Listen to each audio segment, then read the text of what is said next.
नमस्कार, मी बाबा बेलापूरकर. आपण पाहत आहात एकजूट महाराष्ट्र न्यूज. श्रीरामपूर तालुक्यातील बेलापूर बुद्रुक गावातील सर्व घाण पाण्याची म्हणजे ड्रेनेजची आणि सर्व सांडपाण्याच्या निचरा आणि विविध गटारीतून वाहणाऱ्या पाण्याची मोठी ओढ्यासारखी महागटार प्रवरा नदी पात्रात वाहून येत आहे. बेलापूर खुर्दलगत बेलापूर खुर्द येथील ग्रामस्थांना पिण्याच्या पाण्याकरिता विहीर आहे. त्या विहिरीत बेलापूर बुद्रुक गावातून वाहून येणाऱ्या महागटरीच्या पाण्याचे पाझर या विहिरीत उतरत असून विहिरीचे पाणी दूषित होत आहे आणि झाले आहे. गटार मिश्रित पाणी बेलापूर खुर्दमधील ग्रामस्थ नाईलाजाने पित असून त्यांचे आरोग्य धोक्यात आले आहे. यामुळे बेलापूर खुर्दमधील रहिवाशांच्या आरोग्याचा प्रश्न गंभीर बनला आहे. याची दखल संबंधित खात्याचे अधिकारी तसेच श्रीरामपूरचे तहसीलदार यांनी घेऊन बेलापूर बुद्रुकमधील ही महागटारची विल्हेवाट अन्य ठिकाणी वळवावी असे बेलापूर खुर्दमधील ग्रामस्थांचे म्हणणे आहे. एकजूट महाराष्ट्र न्यूजचे श्रीरामपूर तालुका व शहर प्रतिनिधी अशोक शेलार यांनी घेतलेला आढावा आम्ही तुम्हाला पुढे दाखवत आहोत.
ही बेलापूर बुद्रुक गावची गटार पूर्ण ही प्रवरा नदी पात्रात येत आहे.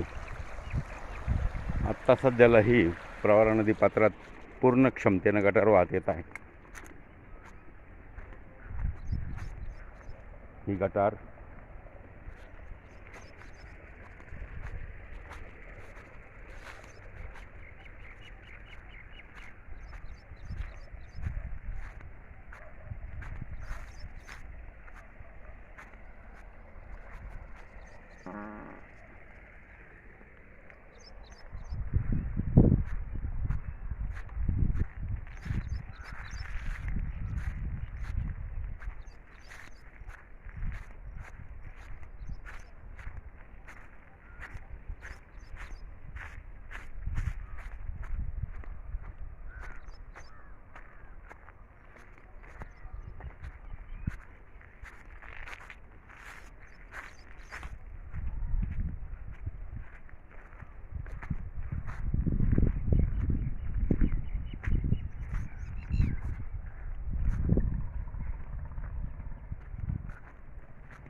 ही जी वाहती आहे ही गटार बेलापूर बुद्रुक गावची प्रवरा नदी पात्रात येत आहे आणि ही अशा पद्धतीनं ही प्रवरा नदीत येणारी गटार ही नदीमध्ये जवळजवळ 4 ते 5 ठिकाणाहून ही प्रवरा नदी पात्रात उतरत आहे. ही गटार पूर्ण प्रवरा नदी पात्रात आहे. ही गटार आणि याच्याच बाजूला याच्या समोर बेलापूर खुर्द गावाच्या पाण्याच्या विहिरी दिसत आहेत आणि बेलापूर खुर्द गावाच्या पाण्याचं बोर, पाण्याच्या विहिरी या सगळ्या नदीकाठी फक्त 5 फुटाच्या अंतरावर आहेत.